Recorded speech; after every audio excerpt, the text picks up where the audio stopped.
당신은 누굽니까? 나는 하버드대 교수였던 헨리 나우엔입니다. 하버드가 뭔데요?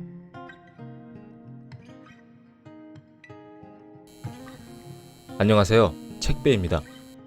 오늘 소개해드릴 책은 그렇게 말해줘서 고마워입니다. 출판사는 피카이고 김유진 작가님의 에세이입니다. 이 책은 수많은 말들과 다양한 관계 속에서 나를 잃지 않는 법을 알려주고 있는데요. 저도 이 책을 읽으면서 위로를 굉장히 많이 받았습니다. 굉장히 많은 글들에 공감을 했지만 그 중에 몇 편을 골라서 소개해드리려고 합니다.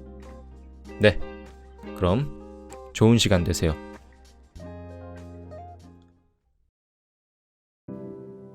타로나 사주를 보러 가는 진짜 이유. 얼마 전 친구가 사주를 보고 온 이야기를 해주었다. 웬만한 일에는 배포 있게 넘어가는 친구인데 최근 힘든 일들이 겹친 데다 안 좋은 말까지 들어 상심이 큰 것 같았다. 내 사주에 부모가 없대. 부모 복이 없다는 거지. 그것뿐이 아니야. 사주를 다 듣고 그 사람한테 그럼 저는 좋은 게 없네요 했더니 말없이 고개를 끄덕이는 거야. 본인에 대한 어떤 말을 듣고 그것에서 자유로울 수 있는 사람은 없다. 그 내용이 좋든 나쁘든 인간은 다른 사람이 하는 말에 약해지고 동요하며 흔들린다. 누군가의 비난이나 칭찬에도 한없이 약해지는 우리인데 좋지 않은 상황에서 들은 사주풀이에 일희일비하는 것은 당연하다. 그런데 우리는 왜 사주나 타로가 하는 말에 매달리는 것일까? 혹 나를 말하고 나에 대해 듣고 싶은 마음에서 비롯된 것은 아닐까? 사람은 누구나 자기 자신에 대해 말하고 또 듣고 싶어 한다. 그런데 온전히 자신만을 말하고 들을 수 있는 기회가 얼마나 될까? 생각해보면 어른이 되어갈수록 그 기회는 점점 줄어든다. 주인공이 되는 순간보다는 역할의 가짓수만 늘어나는 단역의 삶이 시작된다. 그래서 오로지 나를 향한 관심과 위로의 말에 조금쯤 목말라 있다. 자신에 대해 말해주는 점집을 찾아가고 강연이나 상담의 말로 치유받고 싶은 마음. 하다못해 온라인용 심리 테스트를 하는 것도 주인공이 되고 싶은 마음이다. 타인의 입을 통해 나를 듣는 경험을 원하는 것이다. 서울 광화문 광장에서 주말마다 가훈 써주기 무료 행사가 열렸다. 지금도 하고 있는진 모르지만 갈 때마다 글씨를 받으려는 사람들이 긴 줄을 이루고 있었다. 남녀노소 할 것 없이 자신이 좋아하는 말, 다짐의 말, 좋은 명언을 받으려고 서 있는 모습을 볼 때마다 나는 좋은 말을 소유하고 싶은 사람들의 심리가 흥미로운 한편으로 인간에 대한 연민이랄지 애처로움도 함께 느꼈다. 그것은 좋은 말을 곁에 두고 그렇게 살아보고 싶은 소망이었다. 위로와 치유의 말들이 하루하루 힘들고 고된 삶의 버팀목이 되어주기를 바라는 마음이었다. 그렇지만 사주의 말, 강연이나 상담의 말, 명언 등은 내가 적극적으로 참여할 수 없는 일방통행적인 말이다. 어떤 이론이나 개념 또는 다른 사람의 경험에서 나와 응축된 말이 삶에 도움이 되는 것은 맞지만 내 인생에 깊이 들여오기 위해서는 내가 그 말에 참여해야 한다. 이것은 일방적이고 일시적인 좋은 말이 아닌 상호 보완적이고 지속적인 대화여야만 가능한 일이다. 우린 좋은 말이 아니라 타인의 관심과 우정으로 살아갈 용기를 얻기 때문이다. 우린 대화를 나눌 때 무엇을 원할까? 거기에는 복잡한 욕망이 얽혀 있다. 나와 나의 생각을 말로써 표현하고 그것을 다른 사람의 입을 통해 듣고 싶은 마음. 어떤 것에 대한 다른 사람의 생각을 알고 싶은 욕망이 있다. 이것이 전부는 아니다. 나와 다른 사람의 말이 뒤섞이는 희열을 맛보고 싶은 마음, 서로 통했다는 안도감, 혹은 다름에서 오는 재미와 호기심, 말이 오가는 중에 느껴지는 깊은 우정과 위로도 원한다. 그래서 남의 말에 마음을 다치고 아파하면서도 여러 방법으로 대화를 시도하는 것이다. 대화를 통하지 않고서는 도저히 맛볼 수 없다는 것을 우린 알고 있다. 건축가 유현주는 한 강의에서 이렇게 말했다. 저는 어떤 사회가 얼마나 건전한지를 뭘 보고 판단을 내리냐면 단위 면적당 벤치의 숫자가 몇 개냐 이걸로 봐요. 뉴욕 맨하튼의 브로드웨이의 950m 구간에는 벤치가 170개 있고요. 같은 길이의 서울 신사동 가로수길에는 3개밖에 없어요. 어디 앉아서 얘기할 장소가 없기 때문에 사람들이 앉아서 얘기하려면 돈을 내고 들어가잖아요. 그러니까 길거리에 그렇게 카페가 많은 거예요. 사람과 사람이 만나서 직접 대화하는 모습은 가정 안에서도, 인간관계에서도, 비즈니스에서도 낯선 풍경이 되어버렸다. 오랫동안 대화의 상징적 공간이었던 카페조차도 혼자서 일하고 생각하고 쉬는 곳으로 변하여 대화를 하기에도 조심스러운 나 홀로 공간이 되었다. 직접 만나 이야기를 나누기에 세상은 너무 빨리 돌아가고 모든 일은 만나지 않아도 순조롭게 처리된다. 하지만 순조롭게 처리되는 것처럼 보일 뿐 우린 여전히 대화를 원하고 있다. 대화와 멀어진 우리는 운명의 말에 쉽게 의존하고 만다. 언제든 대화할 수 있는 가까운 사람보다는 대화가 불가능한 스타나 유명인의 말을 더 믿고 따른다. 대화를 해보지 못해서 좋은 말과 나쁜 말을 구분하지 못하게 되었고 대화의 양이 확보되지 않아 덩달아 질도 낮아졌다. 이 모든 이유 때문에 우린 대화하며 상처를 받는다. 우린 대화를 잃은 채 엄청난 양의 말이 주입되는 피로 속에서 살고 있다. 대화하며 상처를 피할 수 없다는 것을 알기에 차라리 나와 상관없는 사람들의 말에 위로와 치유를 받는 손쉬운 방법을 택하고 만다. 지금부터 대화를 많이 하자는 독려로 이 글을 마치는 것은 무리이다. 세상 사람들은 이미 대화 없이 굴러가는 시스템에 길들여져 있다. 그러다 보니 주어진 말, 정해진 말, 소화가 다 되어 알맹이만 남은 말, 남으로부터 주입된 말에 더 매달릴 수밖에 없다. 하지만 말의 홍수 속에서 본인의 말을 잃은 지금도 여전히 우리는 대화의 흐여를 원하고 있다. 대화가 인간에게 주는 선물은 만만하게 받을 수 있는 성격의 것이 아니다. 대화에서는 말이 오가며 뜻이 움직이고 변화되고 확장된다. 바다에서 갓 건져낸 팔딱이는 물고기처럼, 아침 이슬을 가득 머금은 작은 꽃잎처럼 건강한 살아있음과 주체성을 띈다. 내가 말하고 상대가 듣고 그것을 상대의 입으로 확인하고 다시 상대의 생각을 듣는 순환의 과정에 참여할 때 대화가 주는 선물을 받을 수 있을 것이다. 내 말이 없으면 남의 기준으로 살게 된다. 내가 하는 말은 곧 나 자신이다. 나 자신이기도 한 말을 스스로 컨트롤하지 못하는 게 비극의 시작이다. 타인의 말을 판단하는 냉철함의 100분의 1만 발휘해 내 말을 판단할 수 있다면 말로 상처를 주고받는 일은 훨씬 줄어들 것이다. 말로 실수하고 상처를 받는 것은 아주 인간적이며 자연스러운 일이다. 우리가 나누는 대화가 단순히 말과 말의 만남이라면 그런 상처가 생길까? 말이 그저 기호일 뿐이라면 말로 마음을 다치는 일은 애초부터 없을 것이다. 대화는 단순히 말과 말이 오가는 행위가 아니다. 말로 표현될 뿐 속은 전혀 다르다. 말과 말은 입장과 다른 입장이, 지식과 다른 지식이, 지혜와 다른 지혜가 만나는 일이다. 무의식이 무의식을, 역사가 역사를, 환경이 환경을 대하는 일이다. 그리고 경험과 경험이 만나는 행위이다. 30년 전에 가수로 잠깐 활동하다가 언행이 한국 정서와 맞지 않는다는 이유로 비자 갱신을 거부당해 거의 퇴출되다시피 한 재미교포 출신 가수 양준일 씨의 삶이 최근 이슈로 떠올랐다. 그의 노래와 춤, 무대 매너, 스타일 등을 보면 1990년대 초라고 보기에 시대를 앞서가도 너무 앞서가 있다. 그는 한 방송에서 30년 만에 자신의 노래를 부르고 난 뒤 앞으로의 계획을 묻는 사회자의 질문에 이렇게 대답했다. 저는 계획을 안 세워요. 그냥 순간순간 최선을 다해 사는 게 중요하다고 생각해요. 굳이 계획이랄 게 있다면 겸손한 아빠로서, 남편으로서 살아가는 거예요. 이 말은 특별한가? 계획을 세우지 않고 하루하루 최선을 다해 사는 것이 중요하다라는 말은 누구나 할 수 있는 흔한 말이다. 그런데 사람들은 왜 이 말에 감동하고 눈물까지 글썽이는 것일까? 그의 경험들이 그의 말 뒤에서 받쳐주고 있기 때문이다. 한국에서 퇴출된 후에도 가수로서의 삶에 수차례 도전했으나 그때마다 번번이 실패했던 일, 가수라는 꿈을 뒤로 한 채 영어 강사나 식당 서빙 일을 하며 생계를 이어갔던 일, 그러면서도 한 가정의 남편이자 아빠로서 자리를 지켰던 모습이 그의 말을 값지게 해주었던 것이다. 비슷한 말을 해도 다르게 들리는 것은 말한 사람의 경험 크기가 다르기 때문이다. 그 경험을 통해 그 사람이 생각하고 고민한 것들, 그 나름의 깨달음과 통찰이 감동으로 다가가는 것이다. 내가 어떤 말을 하며 살고 있는지 알고 싶다면 내가 무엇을 하며 살고 있는지 생각해보면 된다. 내 말은 모두 그것들의 결과니까. 나는 어떤 경험을 했지? 나는 어떤 사람을 만났지? 난 무엇을 보았지? 난 무엇을 읽었지? 난 어떤 생각을 했지? 난 어떤 행동을 했지? 나는 무엇을 고민하며 살지? 이 세상에는 좋은 말들이 차고 넘친다. 인터넷과 모바일로 유통되는 수많은 말들을 수시로 만날 수 있다.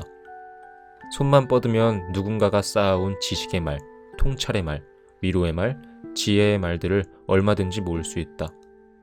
들을 수 있고 메모할 수 있고 저장도 할 수 있다. 돈을 주고 살 수도 있다. 그렇게 수집한 말들을 재가공하여 나의 말로 바꿀 수도 있다.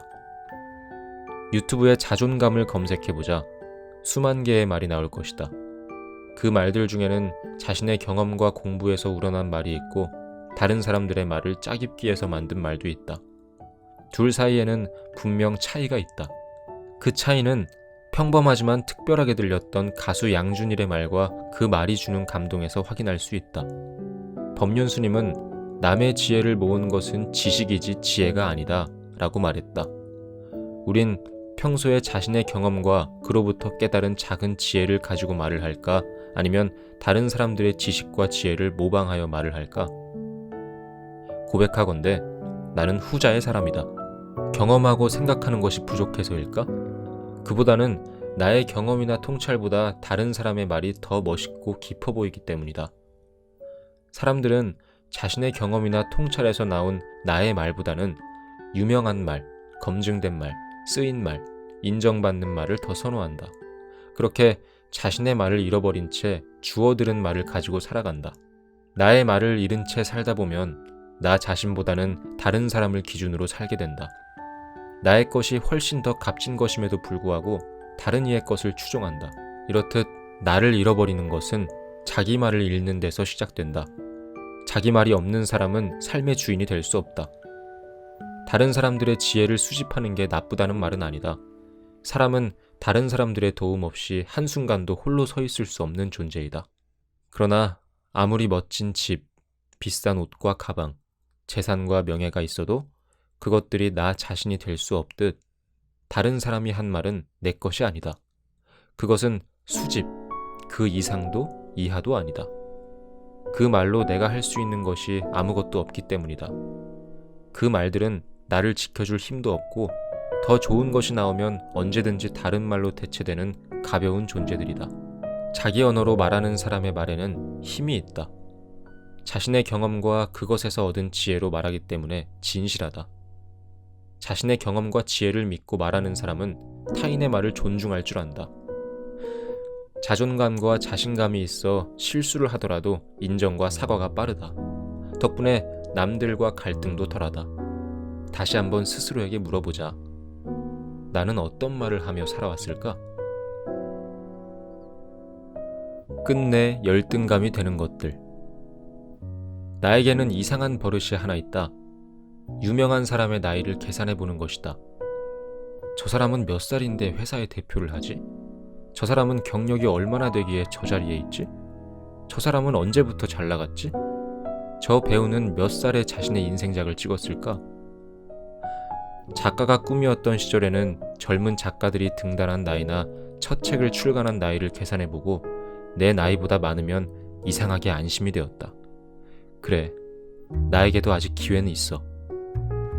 그 사람의 나이가 나보다 적으면 그 사람의 비범함을 부러워하면서 글은 역시 아무나 쓰는 것이 아니라고 좌절했다. 시간이 지나면서 같은 나이의 친구들이 잘 나가고 주목을 받게 되었을 때 내게 남은 방법은 한 가지였다. 글쓰기에 대한 열정을 한때의 치기로 생각해버리는 것이었다. 누구나 한 번쯤 꿈꿔보는 열망 같은 것으로 포장하는 일이었다. 잘하지 못할 바에는 꿈을 꾸지 않는 것이 좋다고 배웠고 그것은 일부 사실이었다. 나는 20대 초반 이후로 내가 글쓰기를 좋아했었다는 사실을 잊고 살았다. 간혹 누군가 글을 쓰냐고 물으면 제가 무슨 글을 써요 하며 손사래를 쳤다. 그렇게 나에게 글쓰기는 시간이 지날수록 좋아했던 것에서 열등감으로 변해갔다.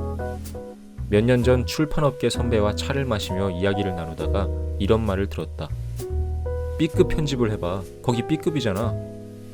그가 말한 거기는 당시 내가 다니던 출판사였다. 그 말을 듣는 순간 나는 B급 편집자라는 수식이 만들어졌고 표정 관리가 잘 안 되었는지 분위기를 알아챈 선배는 바로 수습에 나섰다. B급이란 게 그 뭐냐, 적정. 그래, 적정 편집이잖아. 그것도 한 분야가 될 수 있어. 나는 선배가 무슨 조언을 하려는지를 알고 있었다. 하지만 이미 B급 편집자라는 말에 열등감이 발동한 상태였다. 그도 그럴 것이 상대는 아주 젊은 나이에 메이저 출판사의 사장이 된 데다 이름도 꽤 알려진 사람이었다. 좋아하는 일이 열등감으로 바뀌는 것은 참 쉬운 일이었다. 오래전 나의 글쓰기처럼. 자기 자신에 대해 말로 충분히 설명해야 직성이 풀리는 사람들이 있다. 내 주변에도 어떻게 저렇게 쉬지도 않고 자기 자랑을 하지? 라고 생각하게 만드는 사람들이 있다. 외모, 학력, 지위, 재산, 인맥 등 부족함이 없어 보이는데도 어느 자리를 가거나 자기 자신을 설명하느라 여념이 없다. 자기 자신을 설명하는 말은 어떤 말일까? 어디에 사는지, 어느 학교를 졸업했는지, 직업은 무엇인지, 부모님은 무엇을 하시는지, 무엇을 공부하는지, 무엇에 관심이 있는지, 어떤 성과를 냈는지 등 끊임없이 자신이 어떤 사람인가를 보여주는 말이다. 그렇다면 말로 설명할 수 없는 것은 아무런 가치가 없는 것일까? 남들에게 말로 설명할 수 있는 것만 삶에서 가치 있는 것일까? 신부이자 하버드대 교수였던 헨리 나우웬이 장애인 공동체에서 살기 시작했을 때 누군가에게 이런 질문을 받았다고 한다. 당신은 누굽니까? 나는 하버드대 교수였던 헨리 나우웬입니다. 그런데 상대는 하버드를 모르는 사람이었다. 하버드가 뭔데요? 그 질문을 받은 날 헨리 나우웬은 일기를 썼다고 한다. 오늘 나는 놀라운 경험을 했다. 이 사람들은 내가 하버드대 교수인 것과 많은 업적을 세운 것을 알지 못하고 관심도 없다. 이곳에서 나는 그저 헨리 나우웬이다. 헨리 나우웬은 당신은 누구입니까? 라는 질문에 교수, 하버드대, 신부, 저자 등으로 자신이 설명되기를 원했지만 그런 것들로 자기 자신을 설명할 수 없다는 사실을 알게 되었다. 그의 말대로 그것은 놀라운 경험이었다. 미국의 정신의학자인 제롬 프랭크는 모든 정신장애는 기가 죽어서 생기는 병이다라고 말했다. 남들의 성공 나이를 계산하는 내 독특한 버릇은 기가 죽어서 생긴 병이었다. 좋아하는 것을 끝까지 좋아하지 못하는 것도 기가 죽어서였다. 남들에게 설명할 수 있을 만한 또는 인정받을 만한 것이 아니었기 때문이다. 만약 그것을 그냥 두었다면, 남과 비교하지 않고 세상에 설명하려 들지 않았다면 지금쯤 나만의 무엇으로 빛나고 있지 않았을까? 하지만 나는 끝내 나만의 글쓰기를 열등감으로 만들어버리고 말았다. 옳음과 공감 중에 하나를 고르라면. 찰스 멀로 슐츠의 만화 피너츠의 주인공 찰리 브라운이 스누피에게 물었다. 스누피, 희망이 보이지 않는데 어떡하지? 내가 스누피라면 어떻게 대답할까? 반대로 내가 이 질문을 누군가에게 했다면 그들은 뭐라고 말해줄까? 누군가는 희망이 보이지 않는 이유나 나의 근황에 대해 물을 것이다. 눈을 동그랗게 뜨며 조금 큰 소리로 왜? 라고 묻거나 무슨 일 있어? 라고 조심스럽게 말을 걸 것이다. 어떤 사람은 희망이 보이지 않았던 자신의 경험을 쭉 늘어놓다가 극복 노하우를 가르치려 들 것이다. 어떻게 해서 그런 생각을 하게 되었는지 꼬치꼬치 캐묻는 사람, 형식적인 위로를 건네고 다른 주제로 말을 돌리는 사람, 바로 맞장구를 치며 자신이 요즘 얼마나 힘든지 더 길게 늘어놓는 사람, 세상에 안 힘든 사람 없다고 물타기를 하는 사람 등등 이 질문에 대한 대답은 각양각색일 것이다. 여기에는 절대적인 옳음도 그름도 없다. 조언이 필요한 사람은 조언이, 위로가 필요한 사람은 위로가, 수다가 필요한 사람은 수다가, 술이 필요한 사람은 술이 더 옳았다고 생각할 것이다. 누가 타인의 고민에 악의적 감정으로 위로하겠는가? 그저 각자의 선으로 도움을 주려는 것이겠지. 하지만 여기에도 최악은 있다. 타인의 말을 판단하거나 심판 노릇을 하려는 사람들이다.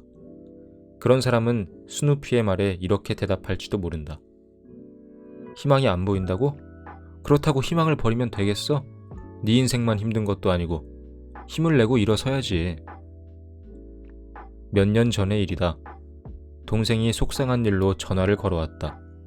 지인과 어떤 일로 감정 싸움을 하다가 다툰 모양이었다. 동생은 약간 격양된 목소리로 자신의 억울함을 길게 호소했다. 나는 한동안 들어주다가 나도 모르게 솔로몬 흉내를 냈다. 야, 너도 문제가 있지 않아? 그렇다고 그렇게까지 하면 어떡해. 그러자 동생은 울컥하며 말했다. 언니, 그냥 좀 들어주면 안 돼? 조언을 구하던 동생은 갑자기 그냥 들어달라고 했고 그날따라 컨디션이 좋지 않았던 나는 순간 짜증이 밀려들었다. 아깐 방법을 알려달라며. 야, 네가 알아서 해 그럼. 그 일이 있은 뒤 누군가에게 조언을 하고 싶은 충동이 일어날 때마다 나는 이 말을 떠올리곤 했다. 누군가 아무리 조언을 구해도 이 말을 먼저 곱씹는다. 그냥 좀 들어주면 안 돼? 나는 오랫동안 일명 솔로몬병에 걸려 있었다. 솔로몬병이란 어떤 갈등에 대해 양쪽 모두의 잘못이 있다고 중립적인 입장을 취하며 자신의 현명함을 드러내고 싶어하는 사람을 일컫는 신조어다. 대략 이런 상황을 두고 하는 말이다. 심판의 편파 판정으로 우리나라가 축구 경기에서 진 상황에서 생각해보니 심판 입장도 이해가 간다? 선수들이 다 자기 입장만 얘기하는데 얼마나 힘들겠어. 팀장이 별것도 아닌 일에 소리를 고래고래 질러서 상처받은 여친에게 남친 왈. 너도 나중에 그 자리 가봐.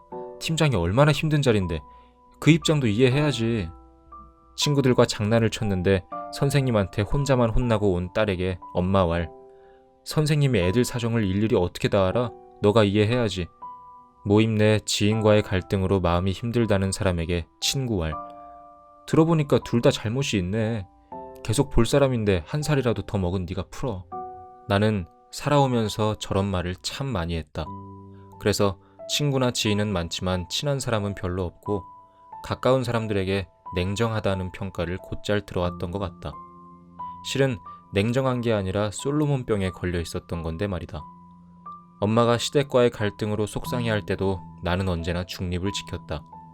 동생이 친구와 싸우고 와도 부모님이 부부싸움을 해도 굳건히 중립을 지켰다. 친한 친구가 애인과 싸웠을 때도, 후배가 상사를 욕해도, 지인이 또 다른 지인 때문에 속상해할 때도 나는 대개 한쪽 편을 들지 않고 가운데를 지켰다. 여기에도 내 나름의 선은 있었다. 그게 그들을 위한 것이라고 믿어 의심치 않았다. 그러나 그건 그들을 위한 게 아니었다. 지독한 솔로몬병이었다. 영화 원더에서 안면 기형으로 27번의 성형수술을 한 주인공 어기가 처음으로 가족품을 떠나 학교에 갔을 때 어기를 흘끗거리며 쳐다보는 아이들을 향해 담임 선생님은 이렇게 말했다. 옳음과 친절 중 하나를 선택할 땐 친절함을 선택해라. 나는 꽤 오랜 시간 동안 친절 대신 옳음을 선택했다. 그 옳음은 무엇인가? 조언이라는 탈을 썼을 뿐 나의 편견이며 작디 작은 경험 내지는 쓸데없는 간섭이었다. 스누피, 희망이 보이지 않는데 어떡하지? 라는 질문에 스누피는 뭐라고 말했을까? 그는 아무 말도 하지 않고 찰리 브라운의 볼에 쪽 입을 맞췄다. 찰리는 말했다. 오, 그거 멋진 조언인걸? 스누피는 언제나 나보다 한 수 위구나. 나 그거 잘 몰라. 괜히 아는 척 금지. EBS에서 방영한 다큐멘터리 다시 학교에서 또래 아이들에 비해 읽고 쓰는 것을 유독 어려워하는 아이를 보았다. 받아쓰기 시험을 앞두고 낯빛이 점점 어두워지고 어깨까지 푹 꺼지는 아이의 모습이 어찌나 안쓰럽던지. 거기다 시험이 끝난 뒤 자기 공책에 일일이 빗금을 긋고 있는 게 아닌가. 채점은 선생님에게 받기로 되어 있는데도 아이는 굳이 스스로에게 0점을 매겼다. 아이가 카메라를 향해 말했다. 아는 것을 틀려서 실망했어요. 그러나 아는 것을 틀렸다기에 시험지에는 맞는 글자가 거의 없었다. 아이도 그것을 알고 있었던 것 같다. 다행히 아이는 선생님과 부모님의 도움을 받고 무엇보다 스스로 노력해서 약 6개월간 따로 읽고 쓰기를 공부했다. 얼마 뒤 아이가 받아쓰기 점수를 받아들고 좋아하는 모습이 나왔다. 결과는 90점. 왜 틀린 것 같으냐는 질문에 아이는 더 이상 아는 것을 틀렸다고 말하지 않았다. 대신 틀린 이유를 또박또박 분명하게 말했다. 이로 썼어요. 어인데. 그러고는 누가 시키지도 않았는데 틀린 단어를 복습했다. 나는 그 아이를 보면서 몇 년 전 참석했던 한 강의에서 얼굴을 붉혔던 일을 떠올렸다. 강의가 끝나고 질문을 하는 시간이었다. 내 질문에 강연자가 조금 강한 어조로 다시 물었다. 그래서 질문하시는 게 뭐예요? 나는 강연자의 나무라는 말투에 당황해서 마저 다 물어보지 못하고 마이크를 내려놓았다. 20명 남짓한 소수가 모인 강의실에서 모든 시선이 나에게 쏠렸고 나는 그 순간 땅으로 꺼지고 싶을 정도로 얼굴이 확 달아오르는 것을 느꼈다. 사실 나는 그날 강의 내용이 전혀 이해되지 않았다. 그러면 잘 모르겠다고 깔끔하게 물었으면 좋았을 텐데 어쩌다 아는 척과 잘난 척을 섞어서 질문했고 그게 강연자의 비위를 건드린 모양이었다. 강의가 끝나고 집으로 향하는 내내 달아오른 얼굴은 식을 줄을 몰랐다. 철학자 소크라테스는 자신이 아테네에서 가장 현명한 사람이라고 했다. 스스로를 똑똑하다고 생각하는 사람들을 여럿 만났는데 그들은 자신이 무엇을 모르고 있는지조차 모른다고 했다. 적어도 소크라테스 자신은 스스로가 무지하다는 것을 알고 있으니 그들보다 현명한 거라고. 모르는 것을 아는 척하는 마음은 어떤 것일까? 주인공이 되고 싶은 마음, 남들에게 잘 보이고 싶은 마음, 모르는 나를 들키고 싶지 않은 마음, 주목받고 싶은 마음, 다른 사람을 이기고 싶은 마음일 것이다. 이 모든 것 중에 나를 위한 마음은 하나도 없다. 모두 남을 의식하는 마음뿐이다. 그렇다고 모르는 것을 아는 척하고 싶은 마음이 나쁜 걸까? 나쁘지 않다. 다만 모르는 것을 아는 척하려면 에너지가 많이 필요하다. 작은 것을 크게 부풀려야 하고 때론 거짓말을 해야 한다. 가슴은 쿵쾅거리고 매번 주목받는 부담감도 견뎌야 한다. 모르는 것을 아는 척하다 보면 잃어버리는 것도 있다. 모르는 것을 알아가는 기회를 영영 놓치게 된다. 아는 척을 계속하다 보면 자신이 그것을 정말 알고 있다고 착각하기 때문에 그것에 대해 알려고 노력하지 않게 된다. 귀동냥으로 대충 주워들은 지식이나 정보를 번지르르하게 꾸미는 말기술만 는다. 또 무엇을 잃어버릴까? 자존감을 잃어버린다.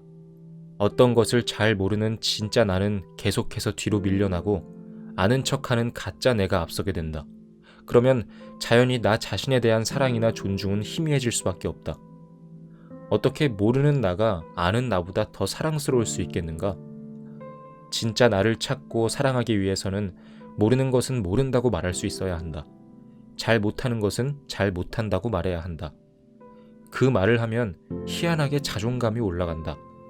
오늘 만나는 모든 낯선 것들에게 좀 뻔뻔하게 말해본다. 나 그거 잘 몰라. 에필로그. 나는 나로 살아야지. 내 말들을 데리고 씩씩하게. 우린 하루에 7,000개에서 많게는 약 2만 개의 단어를 쓴다. 평균을 14,000개로 잡아서 계산하면 200자 원고지 70매 정도이며 이렇게 열흘이면 책 한 권의 분량만큼 말을 하는 셈이다. 한 달이면 3권이고 1년이면 36권이다. 이렇게 하루, 한 달, 1년간 사람들이 하는 말이 다 모인다고 생각하면 각자가 접하는 말의 양이 얼마나 대단한지 짐작이 될 것이다. 우린 이렇게나 많은 양의 말 속에서 하루하루를 살아가고 있다. 그 중에는 좋은 말들도 많고 상처와 폭력이 되는 말도 있다. 명백한 사실은 이것들 중에 어느 하나로만 살 수 없다는 점이다. 아름다운 말 덕분에 살아갈 힘을 얻고 위로받기도 하지만 다양한 사람들과 모여서 살아가는 한 상처가 되는 말을 완전히 피하기란 불가능하다. 그렇다면 바깥에서 들어오는 말들은 일단 제쳐두고 내 말들을 데리고 살아갈 용기부터 챙겨야 하지 않을까? 내 말을 데리고 씩씩하게 살아갈 용기는 어디에서 나올까? 나를 믿고 내 말과 행동을 귀히 여기는 마음에서 온다. 나는 오랜 시간 나 자신은 물론이고 내가 하는 말을 좋아하지 않았다. 그보다는 다른 사람들이 하는 말을 부지런히 열정적으로 쫓아다녔다. 강연을 듣거나 이름 있는 사람들을 찾아가 만났다. 그것이 나를 성장시키는 일이라고 생각했다. 그런데 어느 날 누군가의 한마디로 뭔가 잘못되었다는 생각을 했다. 유진 씨는 자신이 부족하다는 말을 자주 하네요. 내가 언제부터 나 자신을 부족한 사람으로 인식했는지는 모르겠다. 문제는 부족함을 인정하고 받아들이는 데서 출발한 것이 아니라 그것을 채우려고만 했다는 데에 있다. 내가 부족하다고 생각하는 부분은 채우기도 어려울 뿐더러 설사 채운다고 해도 만족스러운 결과를 얻을 수 없는 것들이다. 한마디로 만족이란 존재하지 않는다. 그렇게 밑빠진 독을 채우기에만 급급하다 보니 나의 좋은 점들이 점점 구석으로 몰려 하찮게 취급된 것이다. 나 스스로를 문제 많고 부족한 존재로 생각하다 보면 남의 말에 더 예민해지고 상처를 잘 받게 된다. 다른 사람의 훌륭한 조언을 듣거나 책을 읽어도 그때뿐이다. 좋은 것을 아무리 많이 먹어도 영양소가 되지 못하고 몸 밖으로 빠져나갈 정도라면 아무리 좋은 처방전도 근본적인 해결책이 되지 못한다. 내가 바뀌어야 한다. 자기 자신을 이러저러한 이유로 부족하다고 인식한다는 것은 자기 안에 기준이 있다는 뜻이다. 내가 만들어 놓은 기준에 못 미치니 부족해 보이는 것이다. 한마디로 이상 속의 내가 현실의 나보다 크다는 뜻이다. 자기 자신에 대한 기대가 클수록 그것에 미치지 못하는 스스로가 못마땅해지고 다른 사람에 의해 그것이 자극될 때 상처를 받는다. 내 말들을 데리고 살아갈 용기는 자기 자신을 바라보는 기준을 없애는 것에서 시작된다. 그 기준을 없애면 이 세상에서 유일하며 고유한 나 자신이 보이기 시작한다. 거기서부터 공부를 시작하면 된다. 그때부터는 얼마든지 책을 읽고 다른 사람의 말을 들어도 된다. 그런데 자신이 제대로 서 있지 않은 상태에서 다른 사람들의 말과 글에만 지나치게 의존하다 보면 내 안에 높은 기준이나 틀이 만들어져 열등감이 생긴다. 내 것이 아닌 그저 좋아 보이는 것들로부터 벗어나야 행복해질 수 있다. 내가 할 수 있는 말, 내 안에서 나오는 말, 내가 나로 드러나는 말은 기준이 없다. 내가 나를 인정하는데 무슨 기준이 필요할까? 세상 어느 누구도 그 기준에 대해 말할 수 없다. 나는 나로 살아야 한다. 내 말들을 데리고 씩씩하게. 우리는 남과 같아지려고 자신의 4분의 3을 잃어버린다. 쇼펜하우어.